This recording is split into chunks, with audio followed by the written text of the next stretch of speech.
सबको नमस्ते। विद्या की देवी मां सरस्वती की आराधना करके उनसे आशीर्वाद प्राप्त कर इस पाठ का चिंतन करते हैं। सीबीएसई कक्षा 10वीं परीक्षा के लिए हिंदी पाठ्य पुस्तक क्षितिज भाग 2 गद्य खंड में से पाठ बाल गोविंद भगत का अध्ययन करने जा रहे हैं। इसे स्वर दिया है डॉक्टर गजानंद आर्य ने। इस पाठ में लेखक का परिचय, पाठ के गद्य विवेचना, शब्दार्थ एवं प्रश्नोत्तर का हम चिंतन करने जा रहे हैं। लेखक का नाम है राम वृक्ष बेनीपुरी। जन्म सन 1899 में गांव बेनीपुर, जिला मुजफ्फरपुर और बिहार प्रदेश में उनका हुआ। मृत्यु 1968 में। विधिवत शिक्षा उन्होंने मैट्रिक तक ही प्राप्त की थी। वे एक अच्छे पत्रकार थे और एक अच्छे लेखक हैं। उनकी लेखन विधाओं में नाटक, उपन्यास, कहानी, रेखाचित्र, संस्मरण, रिपोर्टाज ये सब सम्मिलित हैं। उनकी रचनाओं की कुछ कृतियां हम यहां पर दे रहे हैं। माटी की मूर्तें, लाल तारा, गेहूं और गुलाब, मशाल, जंजीर, दीवारें। अधिक जानकारी के लिए आप पुस्तक का अध्ययन करेंगे। विशेषताएं: वो एक अच्छे कहानीकार हैं, अच्छे गद्यकार हैं, पर उनके लेखन में शोषित वर्गों की समस्याएं, पूंजीपतियों का अत्याचार, जातिगत भेदभाव और देशभक्ति की भावनाएं निहित रहेंगी या मिलती हैं।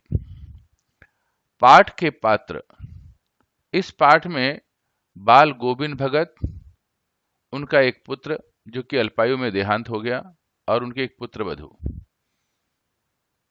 अब हम पाठ का चिंतन करने जा रहे हैं।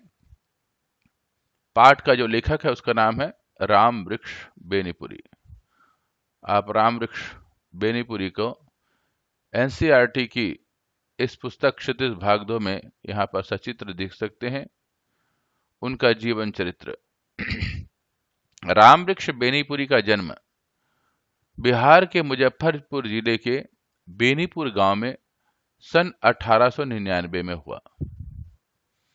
माता पिता का निधन बचपन में ही हो जाने के कारण जीवन के आरंभिक वर्ष अभावों, कठिनाइयों और संघर्षों में बीता। 10वीं तक की शिक्षा प्राप्त करने के बाद वे सन 1920 में राष्ट्रीय स्वाधीनता आंदोलन में सक्रिय रूप से जुड़ गए। उस समय देश की आजादी का आंदोलन हो रहा था, तो राम वृक्ष बेनीपुरी में उसमें जुड़ना अपना देशभक्ति की भावना दर्शाता है। इस क्षेत्र में वे कई बार जेल भी गए। उनका देहावसान का मतलब मृत्यु सन 1968 में हुआ। 15 वर्ष की अवस्था में बेनीपुरी जी की रचनाएं पत्र पत्रिकाओं में छपने लगी। वे बेहद प्रतिभाशाली पत्रकार थे। पत्रकारिता से उन्होंने अपना प्रारंभ किया।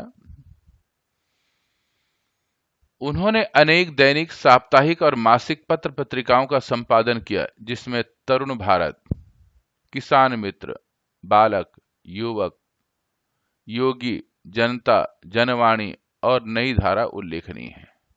उल्लेखनीय के मतलब ये मुख्य हैं। इसके अलावा अन्य कार्य भी किया। गद्य की विविध विधाओं में, विधाओं का मतलब होता है तरीका। गद्य लेखन के अनेक विधाएं हैं, अनेक तरीके हैं। वैसे वो सभी क्षेत्र में सिद्ध हस्त हैं। लेखन को व्यापक प्रतिष्ठा मिली। प्रतिष्ठा मतलब है सम्मान। उनका पूरा साहित्य बेनीपुरी रचनावली के 8 खंडों में प्रकाशित है। उनकी रचना यात्रा के महत्वपूर्ण पड़ाव हैं। रचना यात्रा का मतलब उनके लेखन का जो समय है उसके बारे में चर्चा की गई है। पतितों के देश में ये उपन्यास है। चिता के फूल कहानी, अम्बपाली ये नाटक है, माटी की मूर्तें ये रेखा चित्र है। पैरों में पंख बांधकर, ये यात्रा वृत्तांत है। जंजीरें और दीवारें संस्मरण है। उनकी रचनाओं में स्वाधीनता की चेतना, देखिए वो जब लिखते हैं तो उनके लेखन में ये भाव निहित होंगे। जब आप पढ़ेंगे तो आपके मन में ये सारे विचार जागरूक होंगे। मनुष्य की चिंता और इतिहास के युगानुरूप व्याख्या, अर्थात जिस तत्कालीन व्याख्या या आधुनिक युग में उसका महत्व, इसका व्याख्या करते हैं। विशिष्ट शैलीकार होने के कारण वे कलम का जादूगर कहा जाता है। ये उनको सम्मान मिला है, कलम का जादूगर, इसीलिए क्योंकि लेखकों ने सम्मान दिया है या साहित्यकारों ने उनका साहित्य की जो लेखन शैली है उस शैली के आधार से उनको ये मानते हैं कि वो कलम का वास्तव में जादूगर है। उनको जब लिखते हैं तो वो लिखते ही नहीं है, अभी तो शब्दों के साथ जादू खेलते हैं, इसीलिए कलम का जादूगर कहा गया है। बाल गोविंद भगत रेखा चित्र, ये जो लेखन शैली है इसे रेखा चित्र कहते हैं। जैसे कहानी होता है, नाटक होता है, उपन्यास होता है, ऐसे ये रेखा चित्र एक विधा है। माध्यम से लेखक ने ऐसे विलक्षण चरित्र का उद्घाटन किया है जो मनुष्यता, लोक संस्कृति और सामूहिक चेतना का प्रतीक है। मतलब ये तीनों भावनाएं इस रेखा चित्र में, इस कहानी में विद्यमान है। वेशभूषा या बाह्य अनुष्ठानों से सन्यासी नहीं होता। बाह्य अनुष्ठानों का मतलब यह है कि पूजा पाठ या बाहरी ऐसा दिखावा जो धार्मिक दिखावे हैं, उसे बाह्य अनुष्ठान कहा है। सन्यास का आधार जीवन के मानवीय सरोकार होते हैं। लेखक का मानना यह है, अगर कोई सन्यासी बाहर से कपड़ा पहले लेकिन उसके कार्य सन्यासी की तरह नहीं है तो वो सन्यासी नहीं हो सकता। अगर एक गृहस्थी भी एक सन्यासी की तरह कार्य कर रहा है तो वह सन्यास का जीवन को धारण किए हुए है। बाल गोविंद भगत इस आधार पर लेखक को सन्यासी लगते हैं। यह पाठ सामाजिक रूढ़ियों पर प्रहार करता है। जो सामाजिक विषमताएं हैं उनको दूर करता है। इस रेखा चित्र की एक विशेषता यह है कि बाल गोविंद भगत के माध्यम से ग्रामीण जीवन की सजीव झांकी देखने को मिलता है। आप ग्रामीण परिवेश, खेत, किसान इत्यादि का जो चित्रण यहाँ देखेंगे, जब आप पढ़ेंगे तो आपके दिमाग में एक चित्र बनता जाएगा कि हाँ, गांव में ऐसा होता है, या आपने जो सुन रखा है या बड़ों से सुन रखा है या चित्रों में देख रखा, टेलीविजन में देख रखा है, वो इस रेखा चित्र को जब आप पढ़ेंगे तो सब कुछ आपके लिए जीवित हो जाएगा और ऐसे लगेगा कि हम सचमुच देख रहे हैं। तो पाठ का नाम है बाल गोविंद भगत।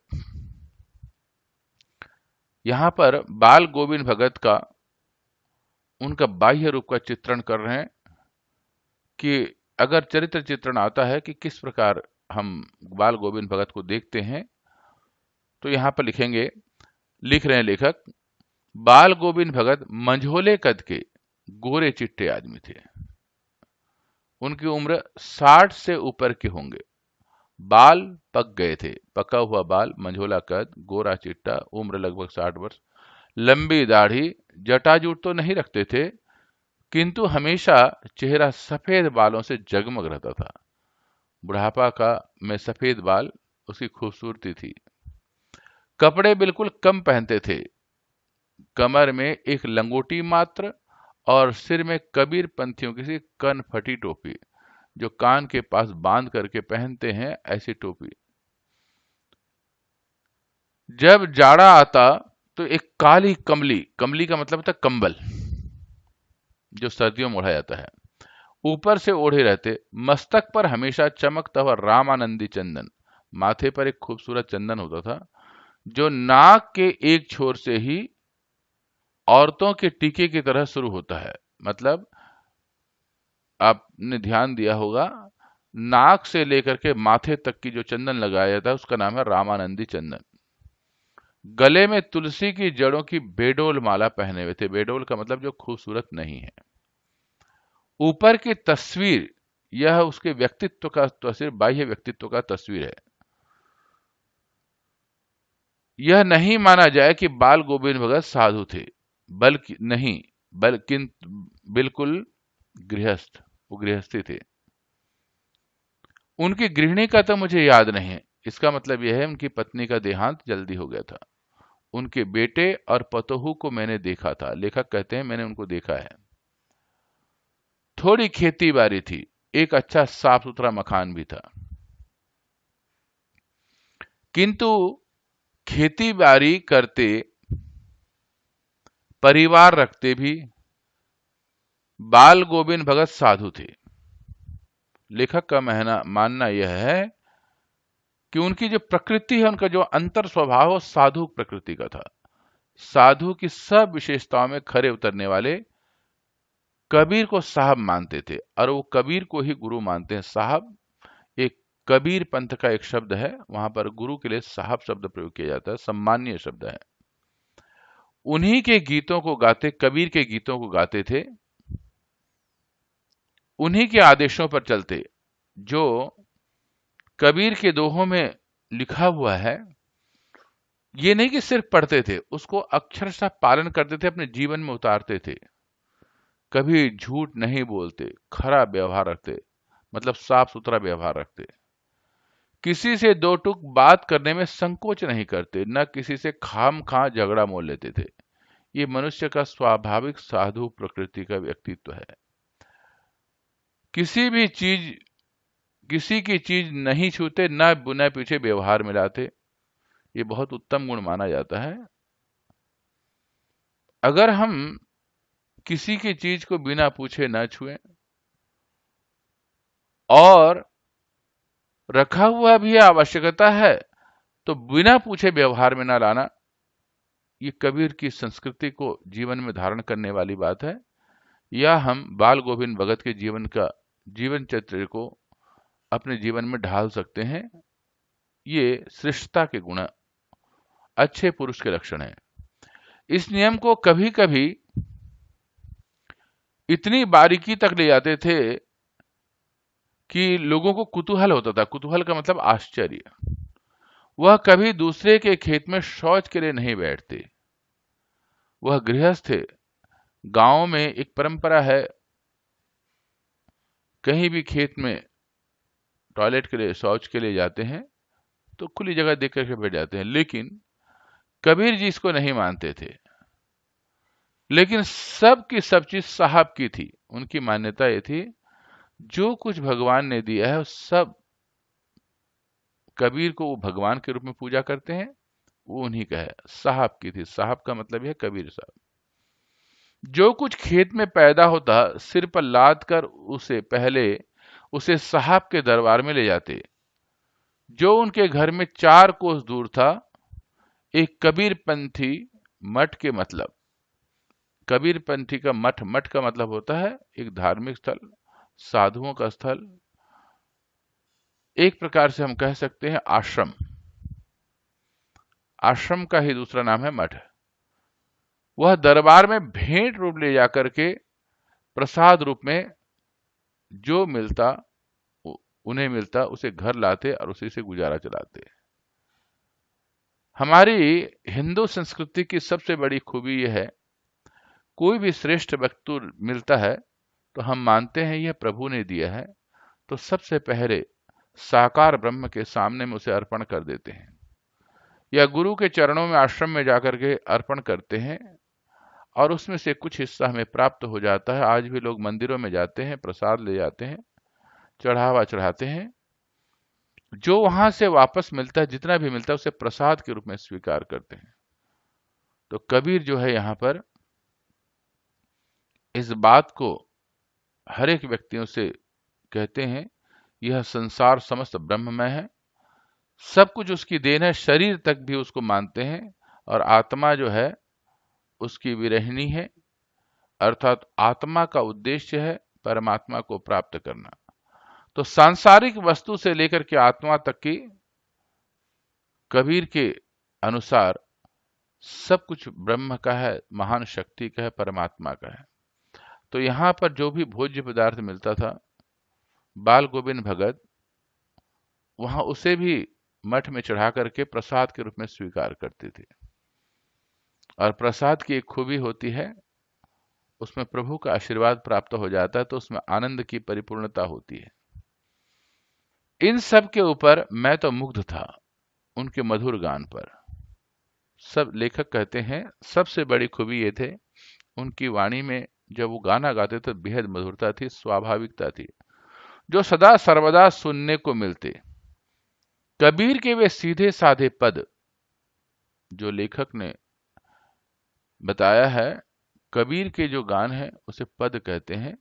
इससे पहले पाठ में भी आपने देखा होगा, वहां कबीर के पद और भी जगह आपको प्राप्त हो जाएंगे, जो उनके कंठ से निकलकर सजीव हो उठते हैं। अगर कोई व्यक्ति गाना को दिल से गाए तो उस गाने में, उस पद में, उस संगीत में सजीवता पैदा हो जाती है। लगता है कि यह स्वाभाविक तौर से प्रकट संसार ब्रह्म से हुआ है, आत्मा से हुआ है। इसीलिए संगीतकार साधना करते हैं ताकि उसका जो संगीत है सजीवित हो जाए। आषाढ़ की रिमझिम है, आषाढ़ महीने का नाम है, देसी महीने में बरसात के समय रिमझिम हल्की बरसात। समूचा गांव खेतों में भरा पड़ा है। यहाँ पर गांव का वातावरण बड़ा सुंदर वर्णन कर रहे हैं, खेत का वातावरण। कहीं हल चल रहे हैं, कहीं रोपनी हो रही है। रोपनी का मतलब धान को रोपा जाता है। धान के पानी भरे खेतों में बच्चे उछल रहे हैं। औरतें काम कर रही हैं तो उनके बच्चे वहीं पर ही खेल रहे हैं। औरतें कलेवा लेकर, कलेवा बोलते हैं प्रातः राश को, सुबह का नाश्ता लेकर मेड़ पर बैठी हैं। जब पुरुष कार्य करते हैं तो घर में औरतें भोजन लेकर के आती हैं और मेड़ पर बैठ करके इंतजार करती हैं। थोड़ी देर हल्का विश्राम दे करके भोजन करते हैं। इस तरीके की जो बात है उसको लेखक ने अपने इस रेखा चित्र में अंकित किया है। आसमान बादल से घिरा, धूप का नाम नहीं, ठंडी पुरवाई चल रही है। इस मौसम में पूरब दिशा से जो ठंडी ठंडी हवा चलती है उसे पुरवाई कहा जाता है। ऐसे समय अपने कानों में एक स्वर तरंग झंकार सी उठी। यह क्या है, यह कौन है, यह पूछना ना पड़ेगा, पूछने की जरूरत नहीं है। बाल गोविंद भगत समूचा शरीर कीचड़ से लिथड़े, क्योंकि खेत में काम कर रहे थे, अपने खेत में रोपनी कर रहे हैं। रोपनी का मतलब है धान को एक जगह लगाते हैं, जब उसके लगभग 6 इंच से 1 फुट तक की वह हो जाता है तो उसे उखाड़ करके खेत में लगाया जाता है, उसे रोपनी कहा जाता है। उसकी उंगली एक एक धान के पौधों को पंक्तिबद्ध लाइन से, क्रम से खेत में बिठा रही हैं।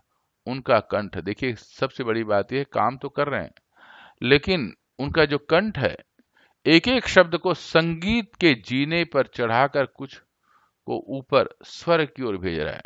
वो इतना आनंद भाव विभोर होकर के गाना गा रहे हैं, काम भी कर रहे हैं, दोनों का साथ साथ चल रहा है। तो लेखक ने एक सुंदर कल्पना की है। ऐसा लग रहा है कि संगीत को सीधे स्वर को चढ़ा रहे हैं, मतलब संगीत का आनंद को और कार्य के आनंद को दोगुना कर रहे हैं। और कुछ को इस पृथ्वी की मिट्टी पर खड़े लोगों के कानों की ओर, जहां उनके संगीत की आवाज, मधुर ध्वनि आसमान में की ओर गूंज रही है, तो वहां आसपास के जो लोग खड़े हैं, जो काम कर रहे हैं, बच्चे जो वहां झूम रहे हैं, मेड़ पर खड़ी औरतें होठ कप कपे कांप उठते हैं। मतलब उनके संगीत में इतना आनंद था, औरतें भी उनका साथ देना चाहते हैं, वे भी गुनगुनाने लगती हैं। जो वहां कार्य कर रही हैं उन औरतों के विषय में वर्णन है। हलवाहों के पैर ताल से उठने लग जाते हैं, जो वहां हल चला रहे होते हैं। उस संगीत में इतना आनंद था, उनका भी जब पैर उठता था तो कहीं ना कहीं उसमें ताल नजर आता है लेखक को। रोपनी करने वालों के अंगुलियों में एक अजीब क्रम से चलने लगती है। ये स्वाभाविकता है। संगीत के साथ में मन आह्लादित हो जाता है और शरीर की में एक सुंदर प्रक्रिया शुरू हो जाता है, लोग नृत्य कर उठते हैं। यहाँ कार्य क्षेत्र में भी लेखक ने इस सौंदर्य भाव को प्रकट किया है कि किसान जो है किस तरीके से संगीत और अपने कार्य का दोनों को संतुलात्मक तरीके से कार्य करता है। और यह बाल गोविंद भगत का संगीत का जादू है, ये मानते हैं। उनका संगीत ही नहीं है, अपितु संगीत का जादू है ये। भादों, भाद्रपद का महीने को भादों कहते हैं। यह अंधेरी अधरतिया, रात के आधी रात को अधरतिया। अभी थोड़ी देर पहले मूसलाधार वर्षा खत्म हुई है। तेज बरसात को मूसलाधार कहा जाता है।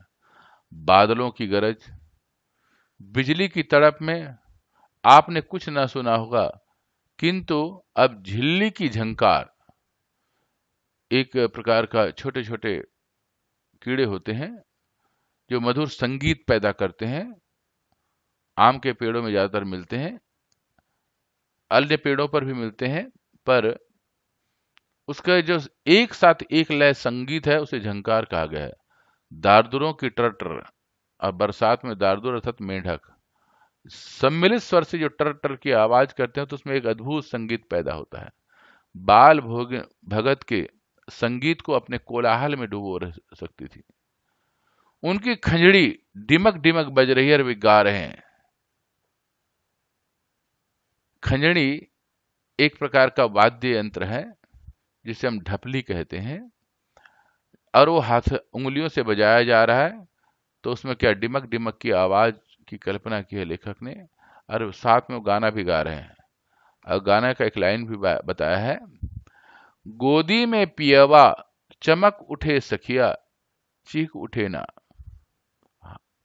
इसका भावार्थ है, हाँ, पिया तो गोद में ही है, किंतु वह समझती है वह अकेली है, चमक उठती है, चीख उठती है।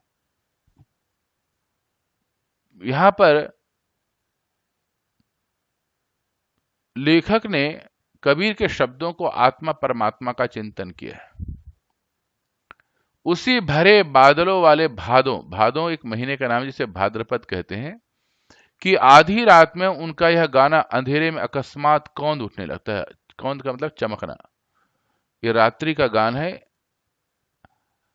बिजली की तरह किसी न चौंका देता है। जैसे बिजली अचानक चमकती है, ऐसे ही वो आधी रात में उठकर के संगीत की साधना करते थे और अपने आप को भाव विभोर कर देते थे परमात्मा, और में अपने संगीत को विलीन कर देते हैं।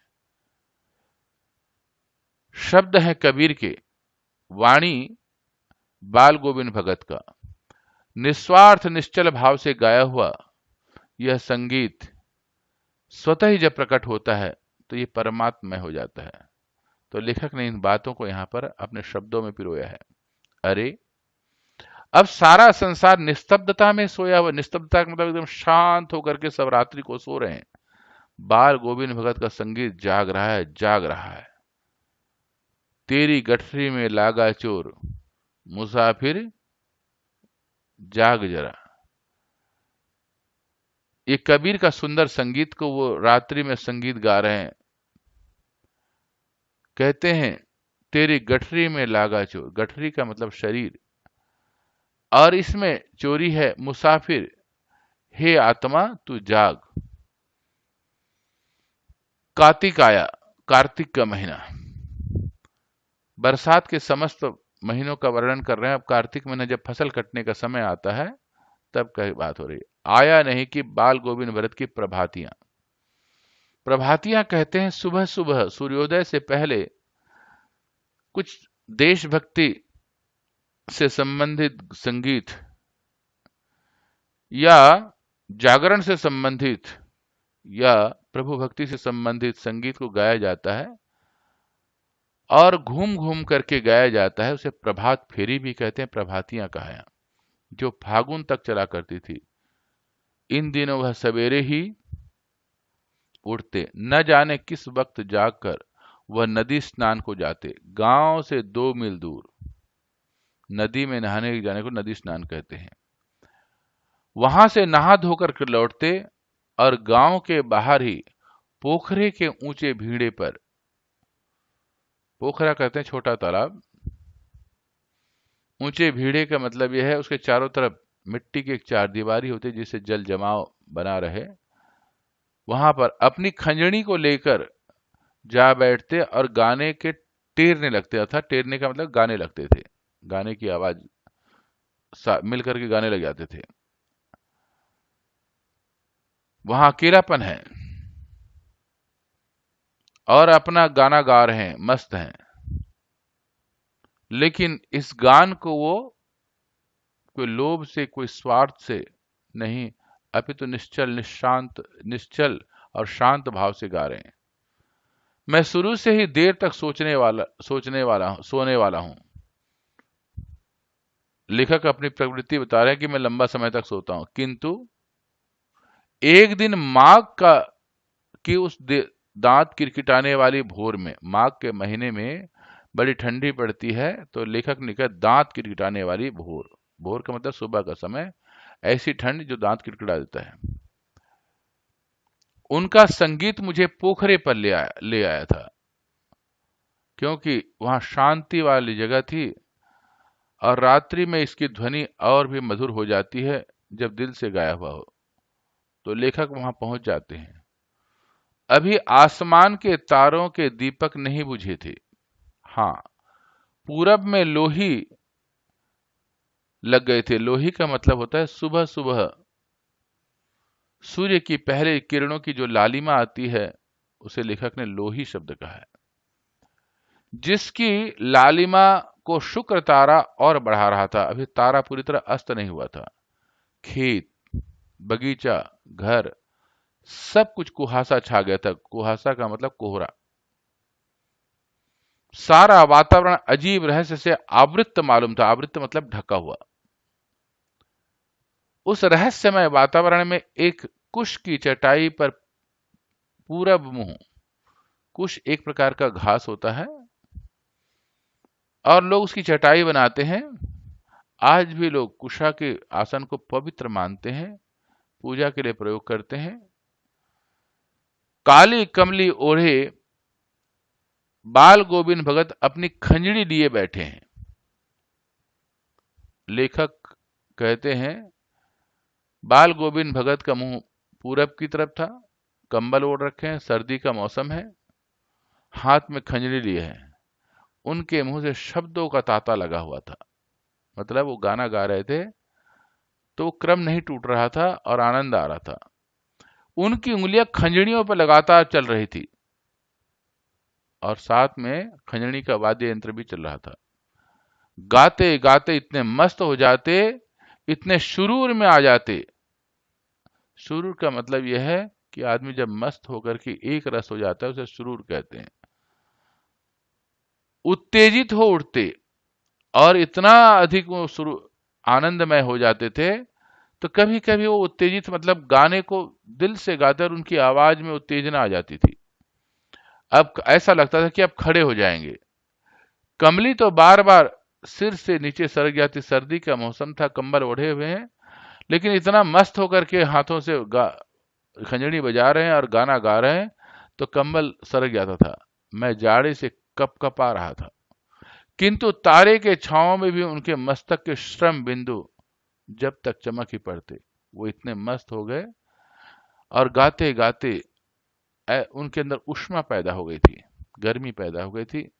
और यहाँ लेखक कहते हैं मैं तो ठंड से कांप रहा था, लेकिन उसके माथे पर एक सुंदर सी कुछ बूंदें छलक गई थी। यहां पर लेखक कथन का उद्देश्य यह है परिश्रम और उनके संगीत का आनंद। गर्मियों में उनकी संध्या कितनी उमस भरी शाम को न शीतल करती। संध्या सायंकालीन की वेला। गर्मियों के मौसम में जब उमस भरी शाम, उमस कहते हैं जब गर्मी हो और वाष्पीकरण होता हो बरसात के कारण, तो ऐसे शाम में शीतल कर देती। क्या उनकी ध्वनि। अपने घर के आंगन में आसन जमा बैठते। गांव के कुछ प्रेमी भी जुट जाते। खंजड़ियों और करतालों की भरमार हो जाती थी। ताली यह एक प्रकार का पत्थर का बना हुआ वाद्य यंत्र है, उसे भी करताल कहते हैं और ताली को भी करतालों, हाथों से तालियां।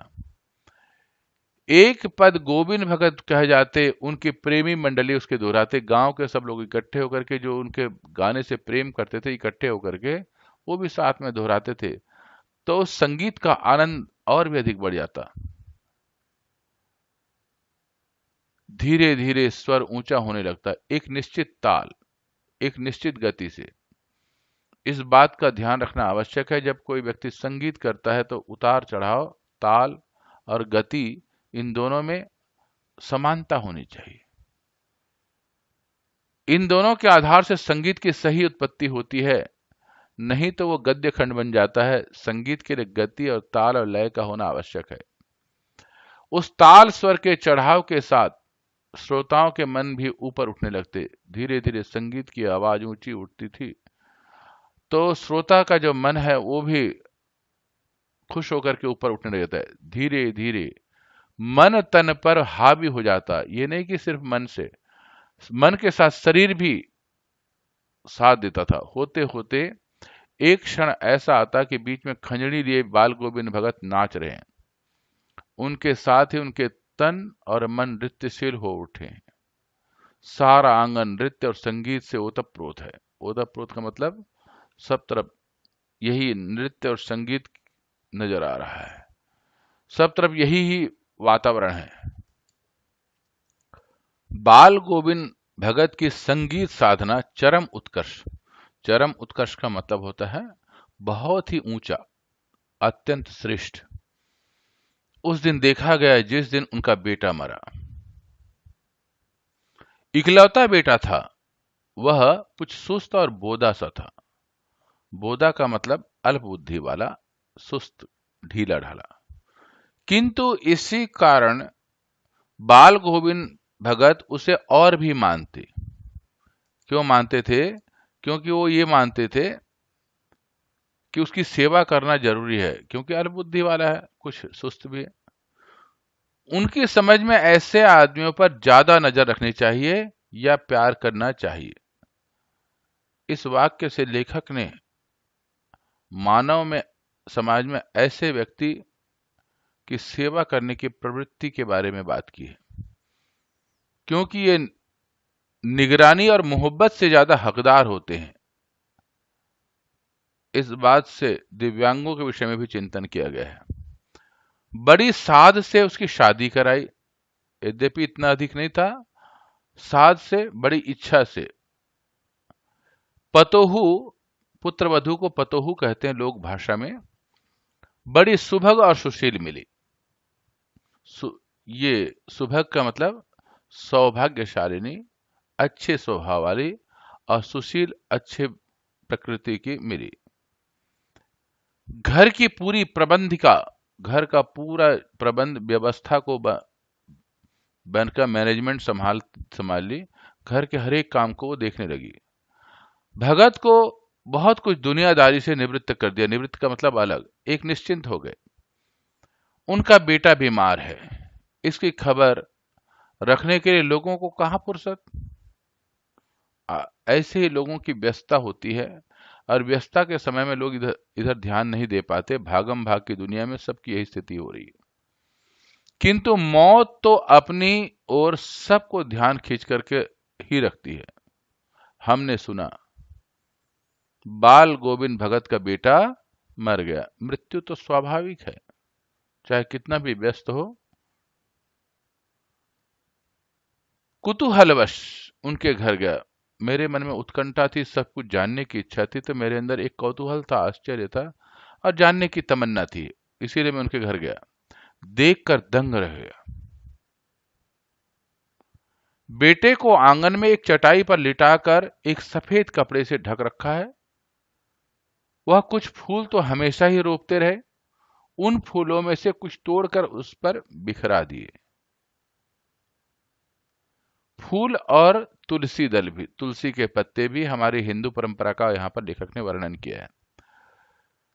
सिरहाने पर एक चिराग, चिराग का मतलब दिया, जला रखा है, और उसके सामने जमीन पर जमाए गीत गाए जा रहे हैं। वही पुराना स्वर, वही पुरानी तल्लीनता।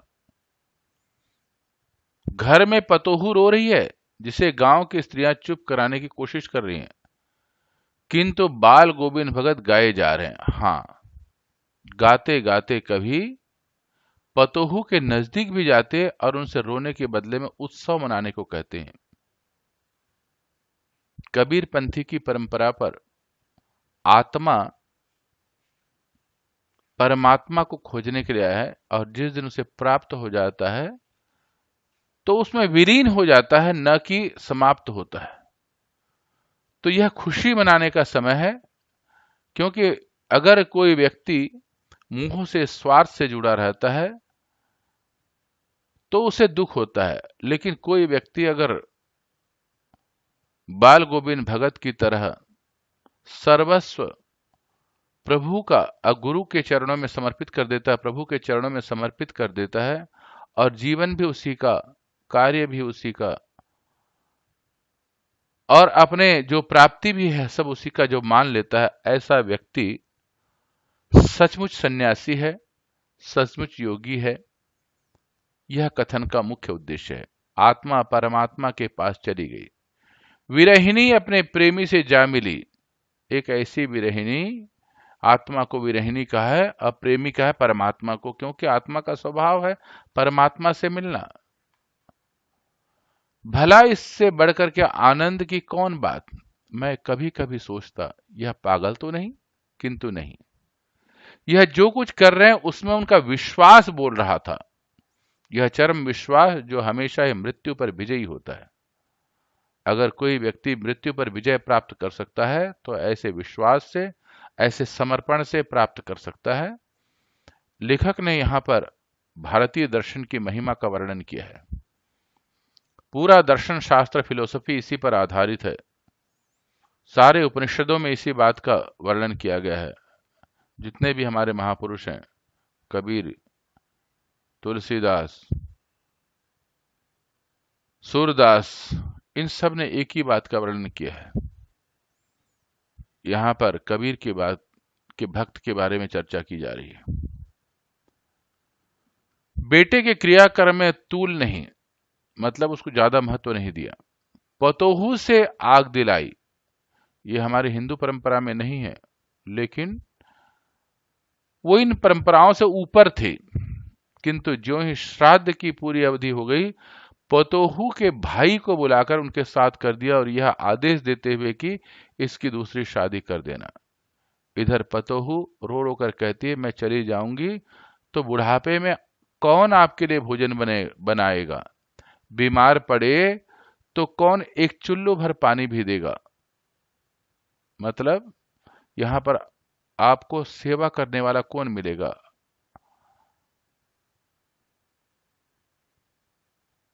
लेखक ने यहां पर भारतीय संस्कृति और परंपरा के विषय में वर्णन किया है, जो उनके पुत्र वधू में कूट कूट करके भरा हुआ है।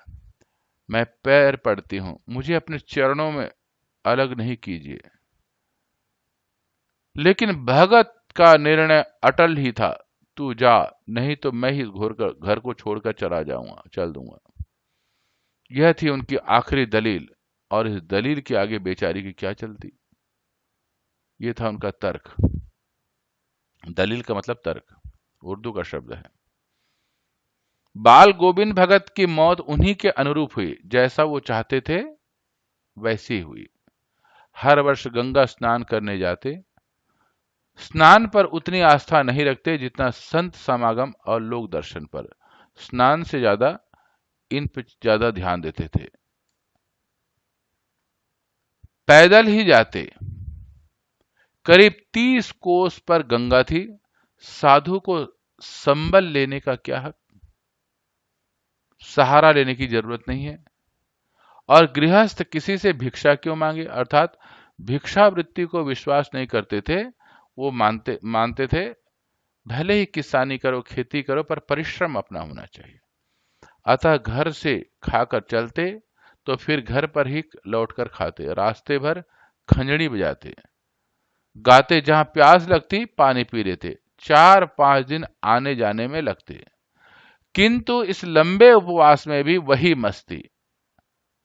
उपवास हमारे धार्मिक परंपरा में, हिंदू परंपरा में और सभी जगह उपवास का विशेष महत्व है। आयुर्वेद में तो इसका विशेष महत्व है। उपवास का मतलब होता है निराहार रहना, जल से, बिना जल से भी। वही मस्ती, अब बुढ़ापा आ गया है। लेखक ने यहाँ पर बाल गोविंद भगत की सबसे ऊंची बात कही, बुढ़ापे में भी वो धर्म से विरत नहीं होते, उनके अंदर वही मस्ती है, किंतु टेक वही जवानी वाली, वही आवाज। इस बार लौटे तो मुसीबत कुछ सुस्त हुई थी। खाने पीने के बाद भी तबीयत नहीं सुधरी, थोड़ा बुखार आने लगा। परंतु नेम व्रत तो छोड़ने वाले नहीं थे। नेम व्रत का मतलब नियम, और जो उनका व्रत है, संगीत बजाना, प्रभु भक्ति में लीन रहना, संन्यस्त प्रकृति में रहना, ये उसको नियम को उन्होंने नहीं छोड़ा। वह दोनों जून गीत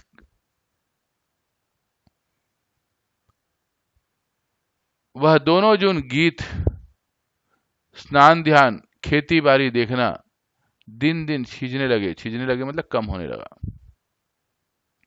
लोगों ने नहाने धोने से मना किया, क्योंकि शरीर बुढ़ापा आ गया था, शरीर बुखार था, स्वास्थ्य, पर लोगों ने उसको सम्मान पूर्वक समझाया, आराम करने को कहा, किंतु हंसकर टाल देते।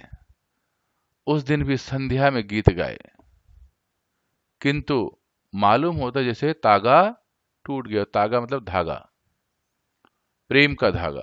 किसका प्रेम? आत्मा और परमात्मा का, संगीत का। माला का एक एक दाना बिखरा हुआ,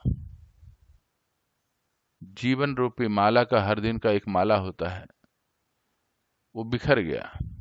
भोर में लोगों ने गीत नहीं सुना, भोर का मतलब सुबह। जाकर देखा तो बाल गोविंद भगत नहीं रहे, सिर्फ उनका पंजर पड़ा था, अर्थात उनके वहां पर सिर्फ लाश था, अर्थात उनकी मृत्यु हो गई थी। अब हम प्रश्नोत्तर के विषय में पाठ के प्रश्नोत्तर के विषय में चिंतन करने जा रहे हैं। पूरे ये 13 प्रश्नों के विषय में हम लिखित तौर से चिंतन करेंगे। उससे पहले अगर कठिन शब्द पाठ में कोई समझ में ना आए तो आप यहां से देख सकते हैं, जैसे कलेवा, खंजणी, निस्तब्धता, लोही, बोदा, संबल, प्रभातियां किसे कहा जाता है, ये सभी एनसीईआरटी के पुस्तक में निबद्ध है। अब हम प्रश्नोत्तर के विषय में चिंतन कर रहे हैं, पाठ्य पुस्तक के प्रश्नोत्तर। इस पाठ्य पुस्तक के प्रश्नोत्तर को चिंतन करने से पहले आपके सीधे हाथ पे सब्सक्राइब बटन है, सबसे पहले इसको दबाएं। इससे आपको मेरा अगला पाठ आपके पास पहुंच जाएगा और हम आपस में जुड़े हुए रहेंगे। अगर आपको ये पसंद आता है तो आप यहाँ पर आपके बाएं हाथ में एक लाइक बटन है, इसको भी दबाएं।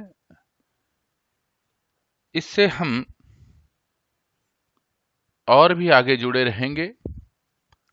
साथ ही अपने कुछ मित्रों को इसे भेजें। मुख्य उद्देश्य हिंदी साहित्य का प्रचार प्रसार, अपने मित्रों को सहायता करना और साथ में पाठ से संबंधित विषय का अध्ययन करना।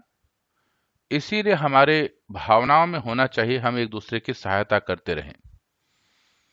तो आइए पहला प्रश्न, खेती बाड़ी में जुड़े गृहस्थ बाल गोविंद भगत अपनी किन चारित्रिक विशेषताओं कारण साधु कहलाते थे?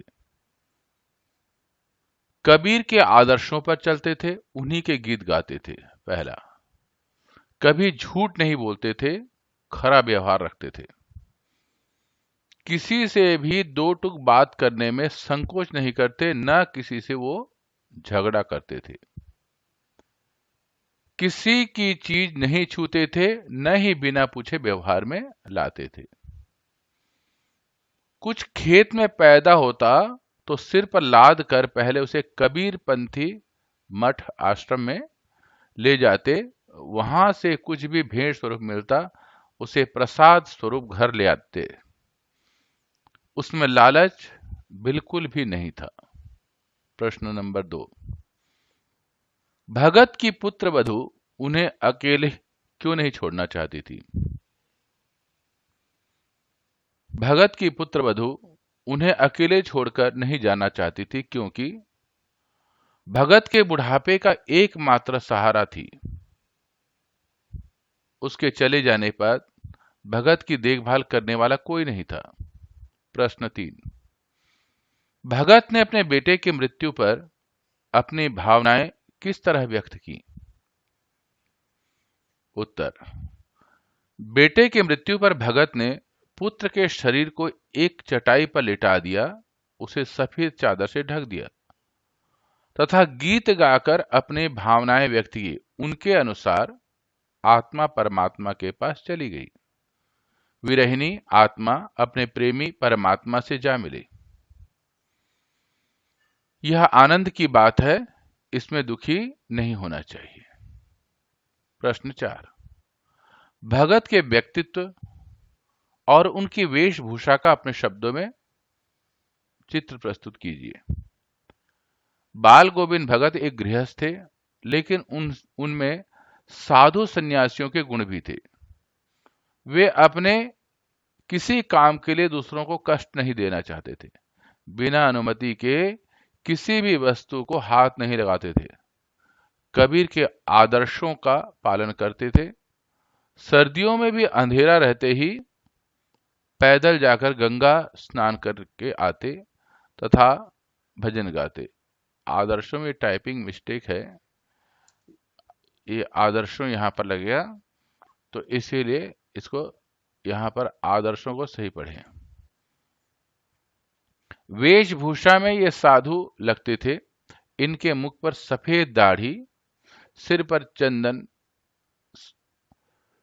सिर पर सफेद बाल तथा गले में तुलसी की माला पहने, सिर पर कबीर पंथियों की तरह टोपी पहनते। शरीर में कपड़े बस नाम मात्र के थे। सर्दियों के मौसम में बस एक काला कंबल ओढ़ लेते थे तथा मधुर स्वर में भजन गाते फिरते थे। प्रश्न 5, बाल गोविंद भगत की दिनचर्या लोगों के अचरज का कारण क्यों थी? वृद्ध होते हुए भी उनकी स्फूर्ति में कोई कमी नहीं थी। सर्दी के मौसम में भी भरे बादलों वाले भादों की आधी रात में वे भोर में सुबह सुबह सबसे पहले उठकर गांव से 2 मील दूर स्थित गंगा स्नान करने जाते थे। खेतों में अकेले ही खेती करते तथा गीत गाते रहते थे। विपरीत परिस्थिति होने के कारण भी दिनचर्या में कोई परिवर्तन नहीं आता था। एक वृद्ध में अपने कार्य के प्रति इतनी सजगता देखकर लोग दंग रह जाते थे। पाठ के आधार पर बाल गोविंद भगत के मधुर गायन की विशेषताएं लिखी। बाल गोविंद भगत के गीतों में एक विशेष प्रकार का आकर्षण था। खेतों में जब वो गाना गाते तो स्त्रियों के होठ बिना गुनगुनाए नहीं रह पाते थे। गर्मियों की शाम में उनके गीत वातावरण में शीतलता भर देते थे। संध्या समय जब वे अपने मंडली समेत गाने गाते बैठते तो उनके द्वारा गाए हुए पदों को उनकी मंडली दोहराया करती थी। उनके मन तथा उनके तन पर हावी हो जाता था। मन के भाव शरीर के माध्यम से प्रकट हो जाते थे। वे नाचने झूमने लगते थे। प्रश्न 7, कुछ मार्मिक प्रसंगों के आधार पर यह दिखाई देता है कि बाल गोविंद भगत प्रचलित सामाजिक मान्यताओं को नहीं मानते थे। पाठ के आधार पर उन प्रसंगों को उल्लेख कीजिए। उत्तर, बाल गोविंद भगत प्रचलित सामाजिक मान्यताओं को नहीं मानते थे। वे निम्नलिखित हैं। जब बाल गोविंद भगत की बेटे की मृत्यु हुई तो उनका सामान्य लोगों की तरह शोक करने की बजाय भगत ने उनके शैया के समक्ष मृत शैया गीत गाकर अपने भाव प्रकट किए। आत्मा का परमात्मा से मिलन हो गया है। यह आनंद मनाने का समय दुखी होने का नहीं। बेटे के क्रियाकर्म में भी उन्होंने सामाजिक रीति रिवाजों का परवाह न करते हुए अपनी पुत्र वधू से ही दाह संस्कार संपन्न कराया। समाज में विधवा विवाह का प्रचलन न होने के बावजूद भी उन्होंने अपने पुत्र वधू के भाई को बुलाकर उसकी दूसरी शादी कर देने को कहा। अन्य साधुओं की तरह भिक्षा मांगकर खाने के वो विरोधी थे। प्रश्न 8। धान की रोपाई के समय समूचे माहौल को भगत की स्वर लहरियां किस तरह चमत्कृत कर देती हैं? उस माहौल को शब्द चित्र प्रस्तुत कीजिए। उत्तर। बादल से घिरे आसमान में ठंडी हवाओं के चलने के समय अचानक खेतों से किसी के मीठे स्वर गाते हुए सुनाई देते हैं। उनकी मधुर वाणी को सुनने से ही लोग झूमने लगते हैं। स्त्रियां स्वयं को रोक नहीं पाती हैं तथा अपने आप उसके होठ कांपकर गुनगुनाने लगते हैं। प्रश्न 9। पाठ के आधार पर बताएं कि बाल गोविंद भगत की कबीर के प्रति श्रद्धा किन किन रूपों में प्रकट हुई। बाल गोविंद भगत द्वारा कबीर पर श्रद्धा निम्नलिखित तरीके से हुई। कबीर गृहस्थ होकर भी सांसारिक मोह माया से मुक्त थे। उसी प्रकार बाल गोविंद भगत ने गृहस्थ जीवन में बंधकर भी साधु समान जीवन व्यतीत किया। कबीर के अनुसार मृत्यु के पश्चात जीवात्मा का परमात्मा से मिलन होता है। बेटे के मृत्यु के बाद बाल गोविंद भगत ने भी यही किया। बाल गोविंद भगत खेती द्वारा प्राप्त अनाज की राशि को कबीर मठ में भेंट दे देते थे और जो थोड़ा बहुत प्रसाद स्वरूप मिलता उससे अपना गुजर बसर करते थे। कबीर के विचार भी इसी प्रकार के थे। साईं इतना दीजिए जामे कुटुंब समाए, मैं भी भूखा न रहूं साधु भी न भूखा जाए। कबीर की तरह बाल गोविंद भगत की कनपटी टोपी पहनते थे, रामानंदी चंदन लगाते थे तथा गले में तुलसी माला पहनते थे। कबीर गांव गांव गली गली घूमकर गाना गाते थे, भजन गाते थे। बाल गोविंद भगत भी इससे प्रभावित हुए, कबीर के पदों को भी गाते फिरते थे। प्रश्न 10। आपकी दृष्टि में भगत की कबीर पर अगाध श्रद्धा के कारण क्या होंगे? बाल गोविंद भगत कबीर पर अगाध श्रद्धा रखते थे क्योंकि कबीर ने सामाजिक कुप्रथाओं का विरोध कर समाज को एक नई दृष्टि प्रदान की। उन्होंने मूर्ति पूजा का खंडन किया तथा समाज में व्याप्त ऊंच नीच के भेदभाव का विरोध कर समाज को एक नई दिशा की ओर अग्रसर किया। कबीर की इन्हीं विशेषताओं ने बाल गोविंद भगत के मन को प्रभावित किया। दोनों के विचार एक दूसरे से मिलते हैं। प्रश्न 11। गांव का सामाजिक सांस्कृतिक परिवेश आषाढ़ चढ़ते ही उल्लास से क्यों भर जाता है? आषाढ़ की रिमझिम बारिश से भगत जी अपने मधुर गीतों को गुनगुनाकर खेती करते हैं। उनके इस गीतों के प्रभाव से संपूर्ण सृष्टि रम जाती है। स्त्रियां भी प्रभावित होकर गाते हैं, इसलिए गांव का परिवेश उल्लास भर जाता है। प्रश्न 12। ऊपर की तस्वीर से यह नहीं माना जाए कि बाल गोविंद भगत साधु थे। क्या साधु की पहचान पहनावे के आधार पर की जानी चाहिए? ये पाठ का एक अंश है। इस पर आधारों पर सुनिश्चित करेंगे कि अमुक व्यक्ति साधु है। एक साधु की पहचान उसके पहनावे से नहीं बल्कि उसके आचार व्यवहार तथा उसकी जीवन प्रणाली पर आधारित होती है। साधु को हमेशा दूसरों की सहायता करनी चाहिए। मोह माया लोभ से स्वयं को मुक्त रखना चाहिए। साधु का जीवन सात्विक होता है। उसका जीवन भोग विलास की छाया से भी दूर होता है। उसके मन में केवल ईश्वर के प्रति सच्ची भक्ति होती है। प्रश्न 13। मोह और प्रेम में अंतर होता है। भगत के जीवन की किस घटना पर आधार का इसको सच सिद्ध करेंगे?